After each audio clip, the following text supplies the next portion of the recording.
Assalamualaikum. Selamat datang di channel Cerita Novika 2. Semoga hari ini teman-teman dalam keadaan sehat walafiat dan senantiasa diberikan kebahagiaan sepanjang hari.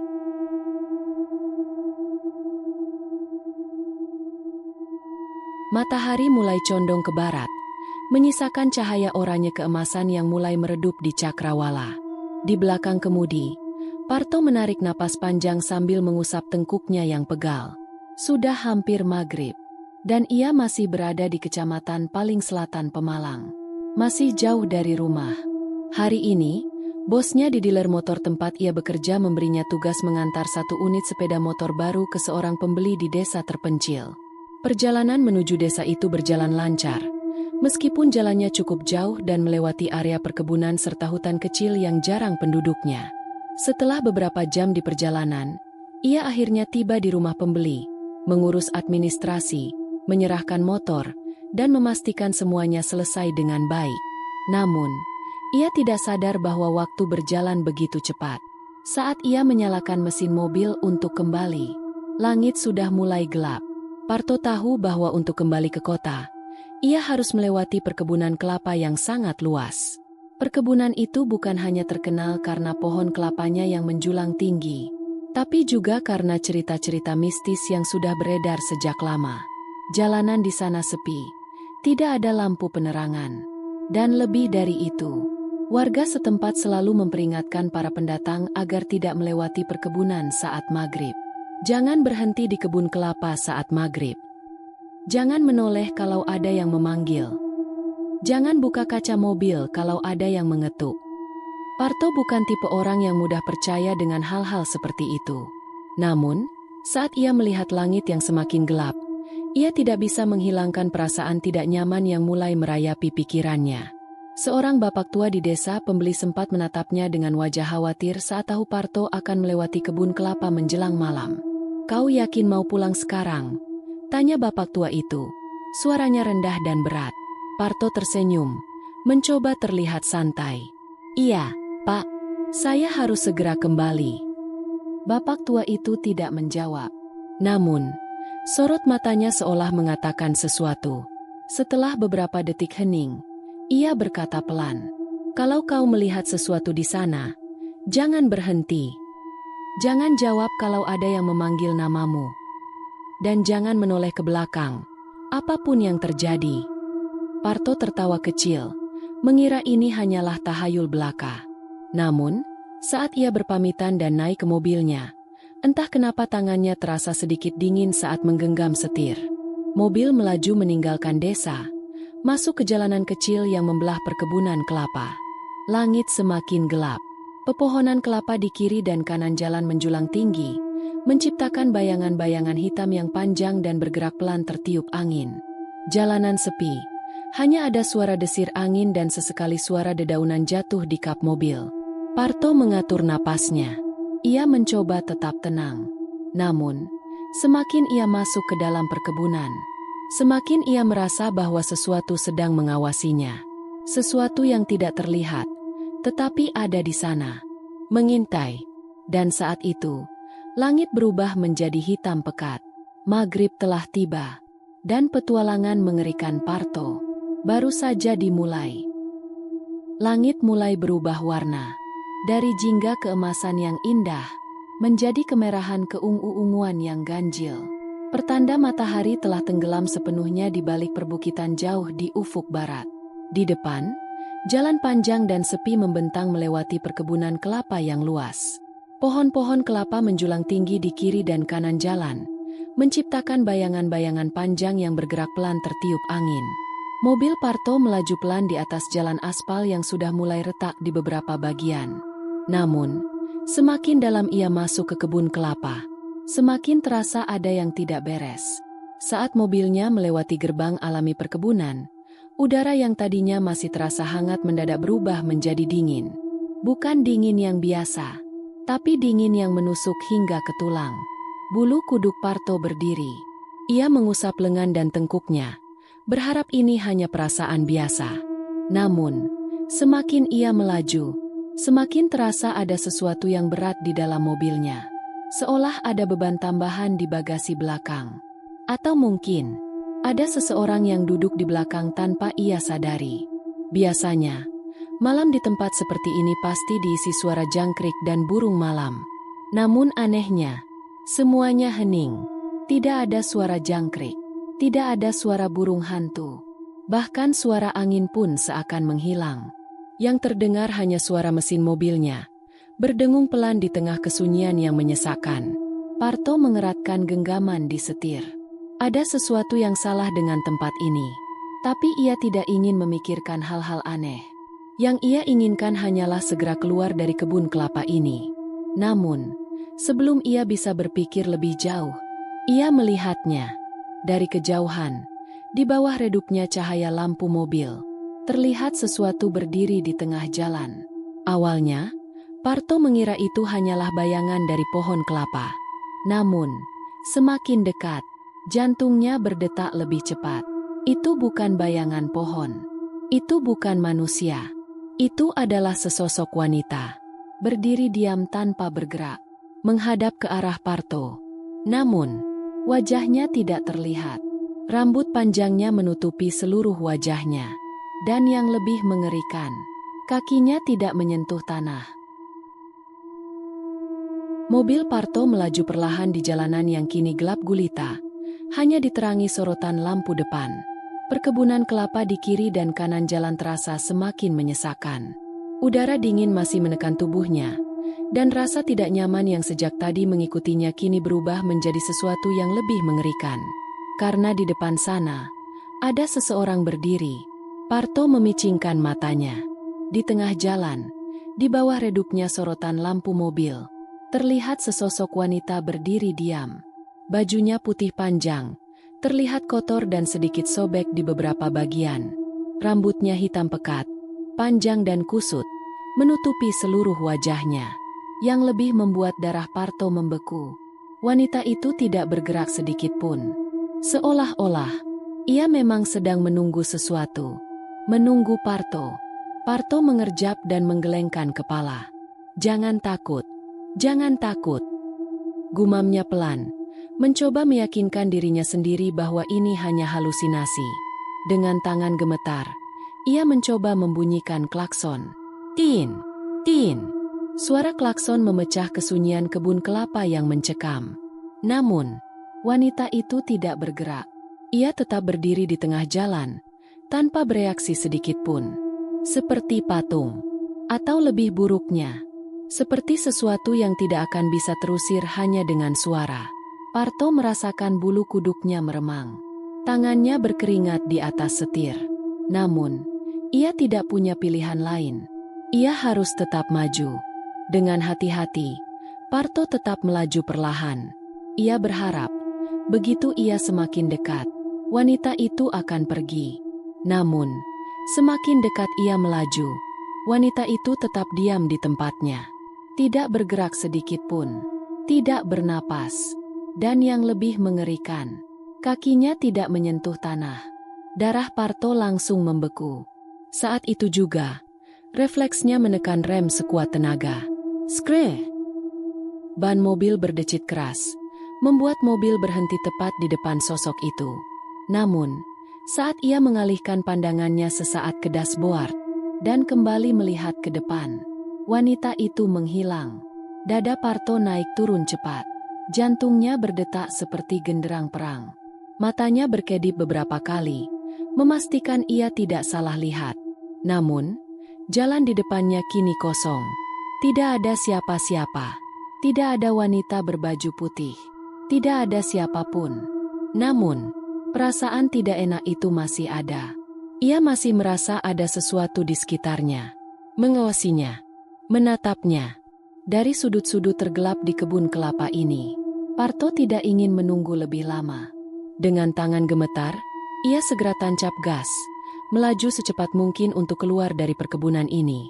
Namun, saat itu juga, ia melihat sesuatu di kaca spion. Awalnya, ia tidak menyadarinya.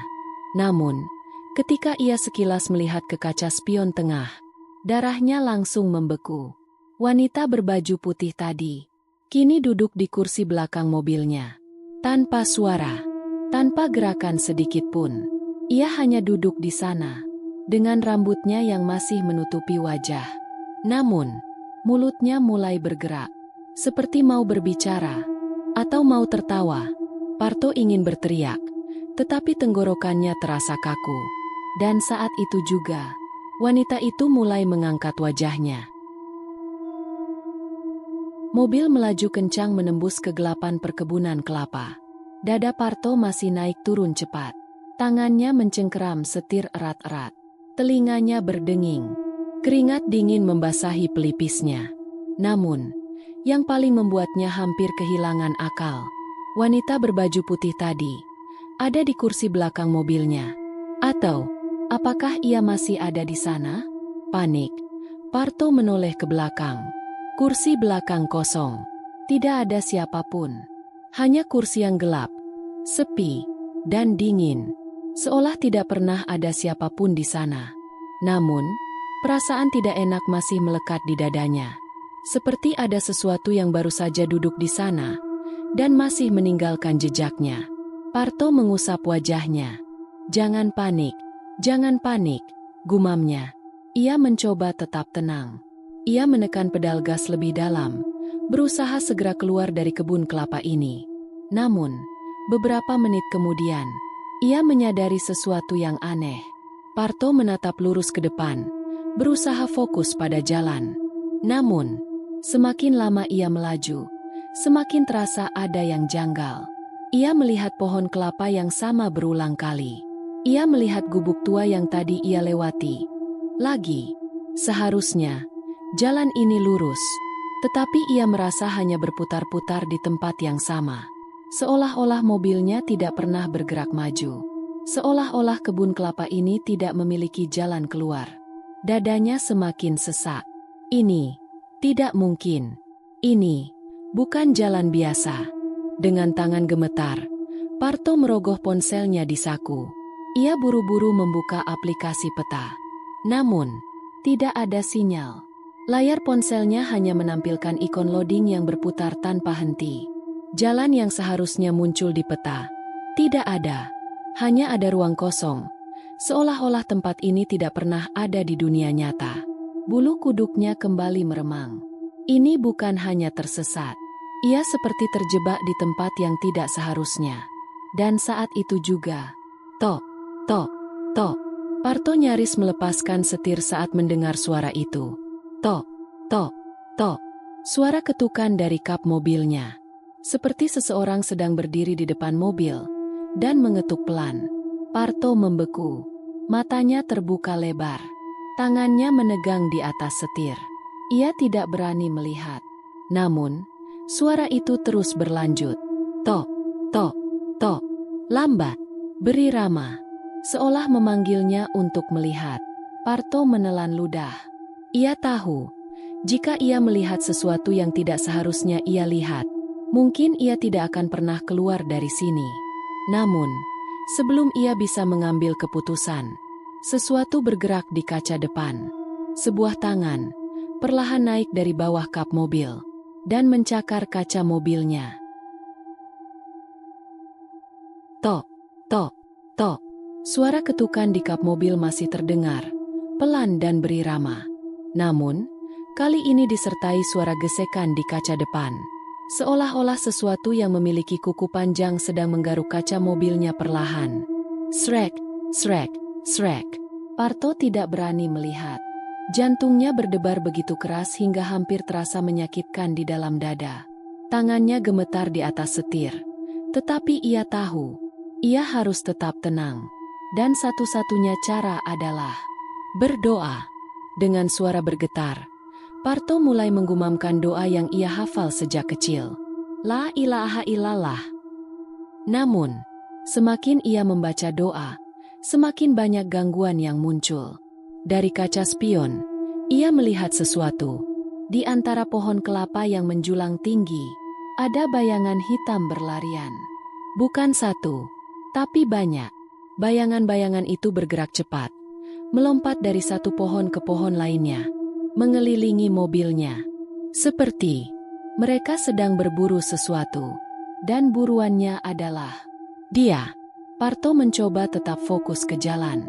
Namun tiba-tiba, radio mobilnya menyala sendiri. Padahal sejak tadi ia tidak pernah menyalakannya. Dari speaker, terdengar suara orang berbisik. Pelan, lirih, hampir tidak terdengar. Tetapi, cukup jelas untuk membuatnya semakin ketakutan.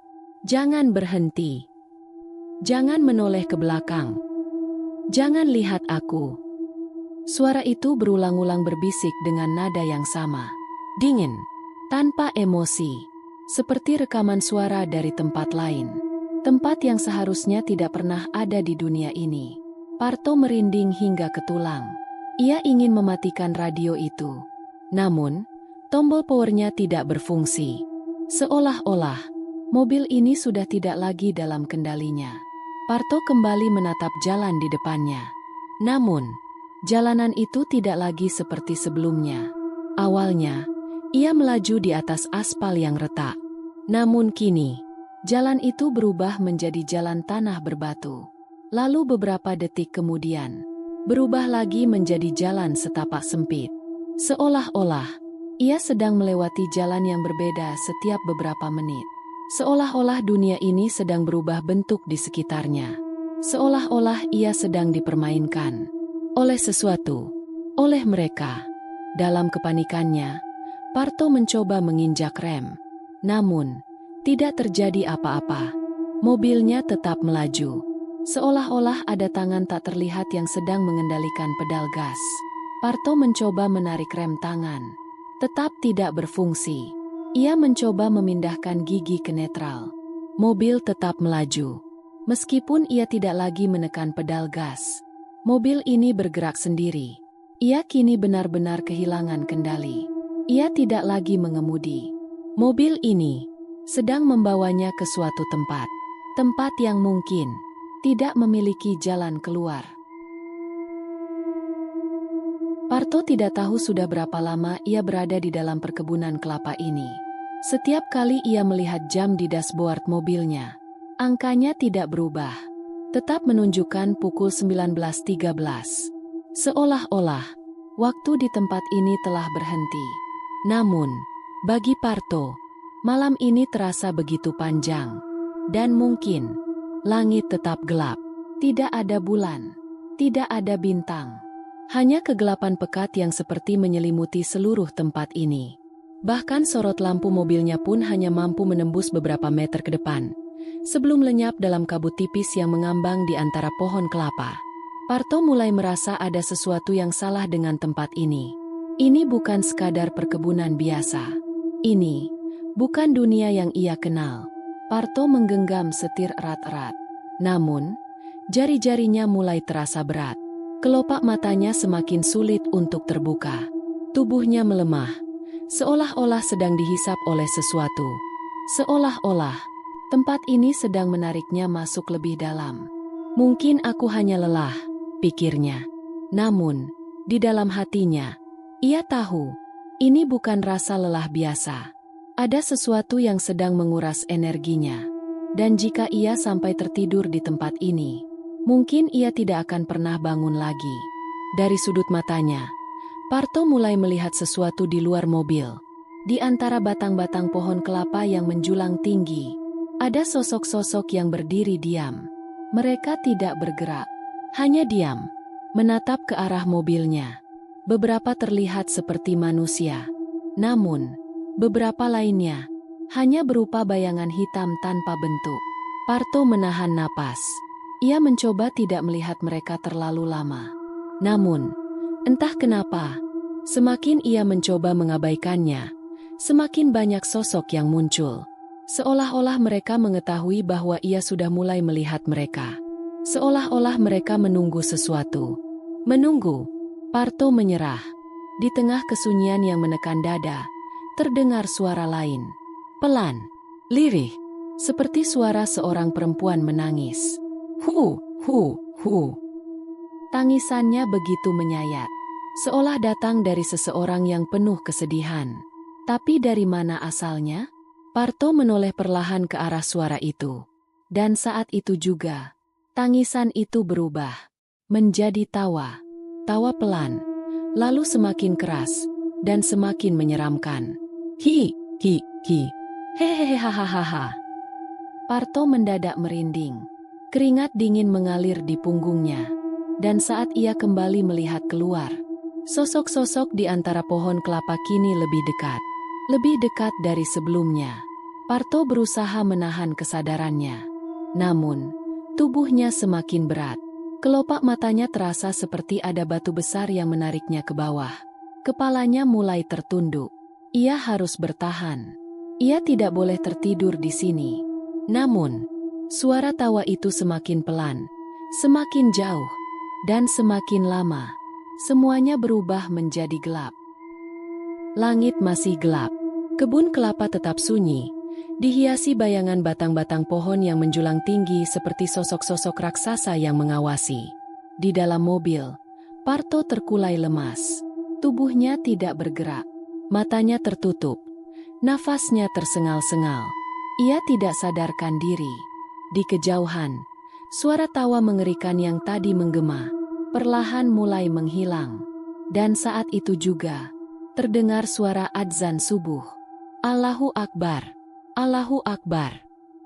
Adzan subuh berkumandang di kejauhan, menggema di antara pohon-pohon kelapa. Udara dingin yang tadi menusuk hingga ke tulang tiba-tiba mulai menghangat. Suasana yang tadinya begitu mencekam berubah menjadi lebih tenang. Seperti ada dinding tak kasat mata yang perlahan mengusir sesuatu dari tempat ini. Sesuatu yang tidak seharusnya ada. Dan saat itu juga, dari kejauhan, terdengar suara orang-orang memanggil namanya. Parto, Parto.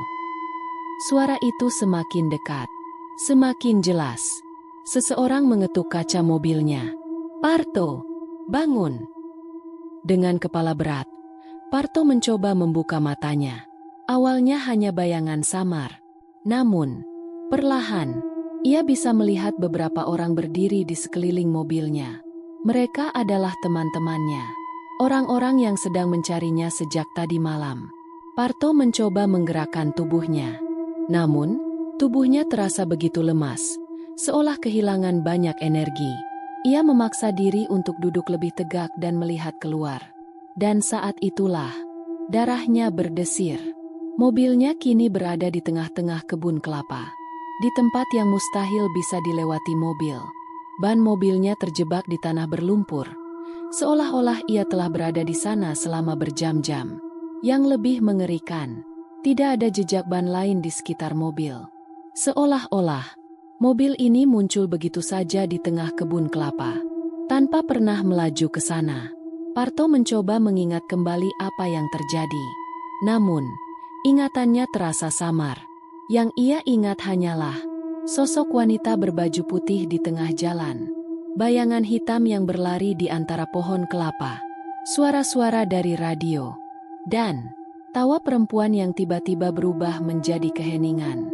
Semua itu terasa seperti mimpi buruk yang nyata.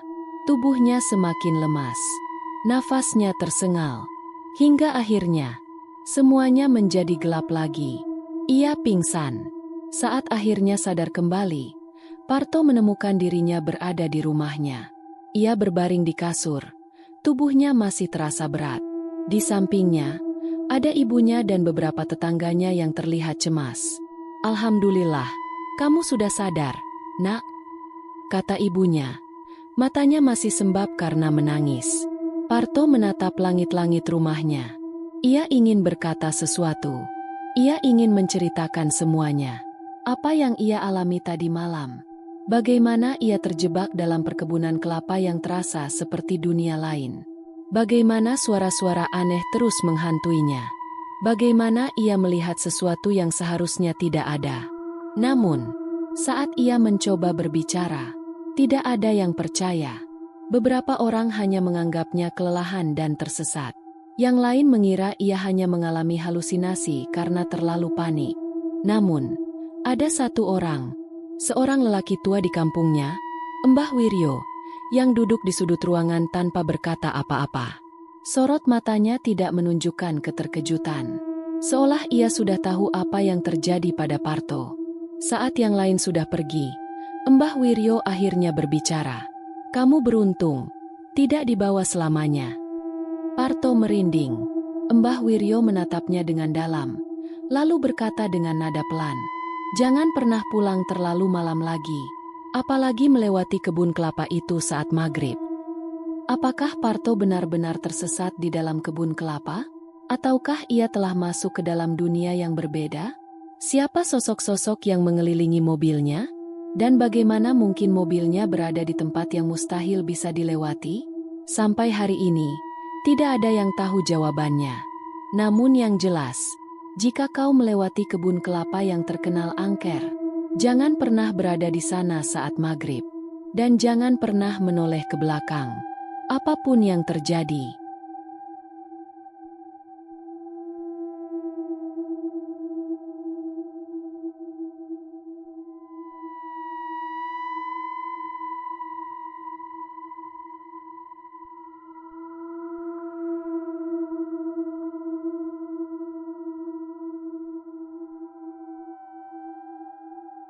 Demikian cerita hari ini. Semoga teman-teman dapat terhibur dan dapat mengambil hikmah kebaikan isi di dalamnya. Jangan lupa juga bagikan cerita ini kepada teman-teman yang lain agar mereka juga bisa mendapatkan hiburan yang sama. Mohon maaf apabila ada kesalahan kata dan ucapan kami dalam membacakan cerita ini. Terima kasih dan wassalamualaikum.